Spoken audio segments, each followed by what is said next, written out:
you on this 25th Sunday in Ordinary Time. Before I begin my homily, I have to thank Father Brian for being the salt of the salt of the salt. You know, he was not supposed to be here. You know, no one asked him to be here. Told me Wednesday, volunteered himself to be here. Nobody said, "We need you, Father." That's the kind of pastor he is, so I really thank you, Father. Thank you very much. So today's our three readings are linked in a beautiful way. Our Heavenly Mother, our church, has connected this reading for us this morning. And in here, I'm going to focus on a couple of messages that we see in the reading. We're going to understand a little better the mind of the wicked, the mind of evil. And then the readings remind us that because we are born in sin, we have the tendency to be selfish. We all have that. I know I do. And all you can have to do to know this is just look at a little baby, beautiful baby. What are the first words that the baby learns? No and mine. That's the first thing he says.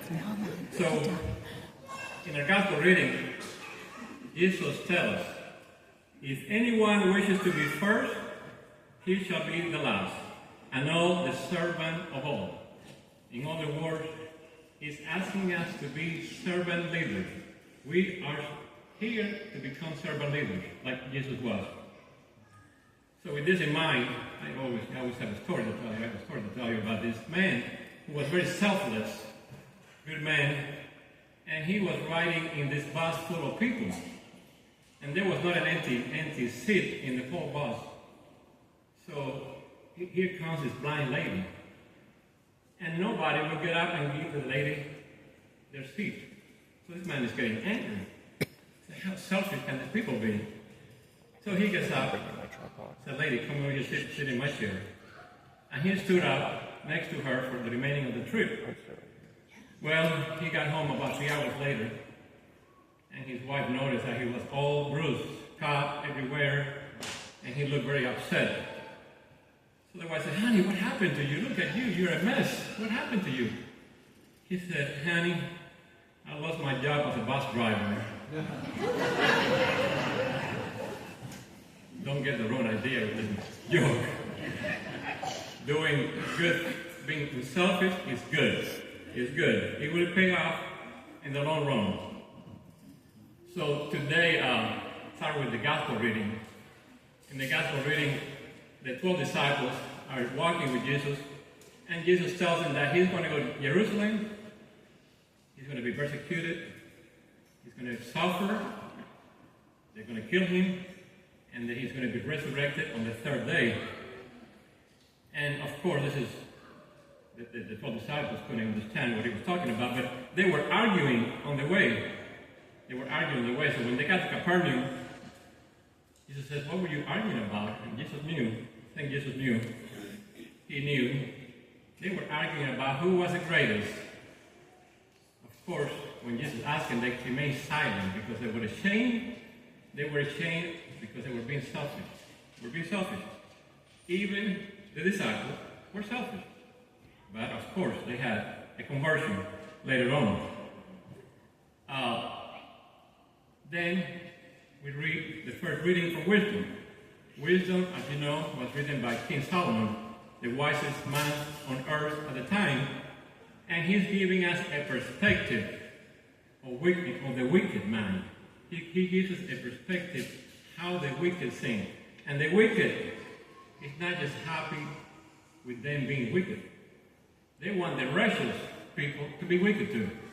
So they are going to impose their wickedness on others. They're not just happy being like they are, because misery loves company. Misery loves company. And so the wicked are always going to persecute those that are righteous. Those that are righteous are always going to be persecuted by the wicked. All you have to look is at the history of Christianity. From the very beginning, persecuted the Christians, killed them, put them to death by lions. And this has been the history for 2,000 years of persecution of Christians by the world. By the world is the ruler of the world is Satan.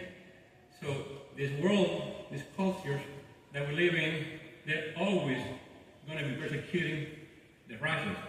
We saw examples of that in Mexico, beginning of last century. We saw examples of that in our own nation. When immigrants came here, Italians, the Polish, all those Irish, when they came here, if you saw the movie St. Caprini, it really gives you a taste for the persecution that these people went through. So the wicked is not just happy with us being precious. They want everybody. And the way they work is the wicked work. They teach tolerance first, tolerance. And then when they become dominant, then they want control over the righteous people. That's the path that they follow. So, our culture today is always giving us this message.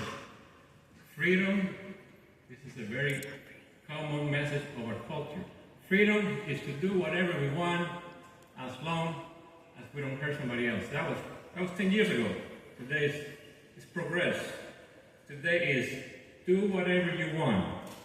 That's the message. The message of our culture today is to be selfish. And of course our church and John Paul II, great John Paul II, taught us what freedom is. Freedom is to do what is right. Freedom is to do what we ought to do. All you have to do to understand this principle is to look at people with addiction. They're slaves to their addiction. When they do whatever they want, they become slaves. They don't become free. Only those that control their passions and follow God's commandments become free. Because we are made for a mission. Each one of us is made for a mission. And we cannot fulfill our mission if we're not free. And we're only free when we do what we ought to do. I want to tell you this story. Excuse me a second. My lips is so dry. I want to tell you this story, personal story, how I learned about selfishness. Because I was a very naive boy growing up. My mom and my dad, they overprotected me and my sister. I was 16 years old when I moved to this country. Spoke no English. Still don't speak very well. But it's getting better though. And we were very poor. When we came to this country, we came with nothing. And we went on welfare for a couple of months. We had to go on welfare for a couple of months until we all got jobs. And I went to school. I finished 12th grade here on an all 10-speed bike with no brakes. I had to pull on the string, and when it was wet, raining, it was hard to stop that bicycle. And I went like that with the same bike to 2 years of college. So when I was in high school, 12th grade, I had to hang around with the poor Hispanics that spoke no English. I couldn't speak English. I could, but I was shy. I would try not to say anything if I had to. I only spoke it when I had to. So I hang around with all these poor people, poor Hispanics that spoke Spanish. But there was a group of Hispanics that were well off, that spoke English, Spanish. They had cars, they came to school in cars. And they would nothing to do with us, with the group of us. They would walk by us, they would ignore us, like we were not even there. And they could speak Spanish, but they wouldn't talk to us. But it happened that one of those guys in that group was in my math class. And he was also living in my neighborhood. And he was terrible at math. He couldn't do math. And when he found out that I was pretty good at math, well, I was his best friend. I was his best friend then. And he would come, and I was a very naive boy back then. And he would come and act like he wanted to be my friend. Oh, let's go shoot some basket. He knew I liked basketball. oh, let's go shoot some basketball, and we'll do that for 10, 15 minutes. Oh, let's go do our homework. Let's go do our homework. And this went on for a while. And I was saying, I started to get, the message after a while. But then he started dating this rich girl from a Cuban family that was well off. And the rumor was that he was only dating her because she had money. And then I graduated in 1975. By around 1979, this man never went to college. He became an executive for the Los Angeles Lakers, making six-figure salary with no education, no college education. Six-figure salary in 1979, that was a lot of money. Today it's nothing, but back then it was a lot of money. And I'm thinking to myself, boy, it pays off to be selfish, right? It pays off to be selfish. But move the clock forward 20 years later, and right before my company moved out here from California, we came in when I was in my early 40s. Thank God, company moved out here, so it was a great blessing. Last time I heard from this man, his wife divorced him, the Lakers fired him, and he was living with his parents at 40-some years old, back in home with his parents.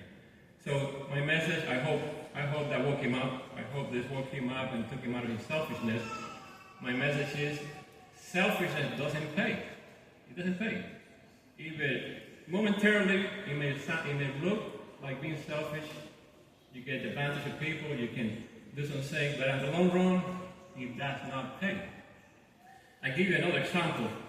In nature, I give you a human example, I give you a nature example. The Dead Sea in Israel and the Sea of Galilee, they're connected through the Jordan River. And the Dead Sea is the lowest point on earth. And it's dying. The Dead Sea is dying. Every year, the shoreline moves in 3 feet. And the Israel government is spending billions of dollars to stop it from dying. Why is this?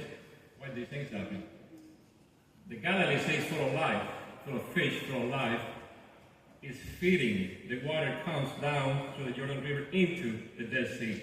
The Dead Sea, all it does is receive, doesn't give anything, so it's dying. In the meantime, the Galilee Sea is full of life. And that is the same way with us, with our spirits. When we give, our spirits grow. We grow in love, we grow in selflessness, we grow to be more merciful, more loving, more caring. When we are selfish, our spirits die. They die. God is looking for a humble and contrite heart. We're changed by the grace of God. It's all His gift. It is all His grace. But it has to begin in our hearts by having humility and a repentant, contrite heart. Otherwise, the graces of God cannot work in us. And we will remain being selfish, uncaring, and so on. So my brothers and sisters, I want to leave you with one message to go home and reflect. We have to put our human nature last so that God can put our spiritual nature first.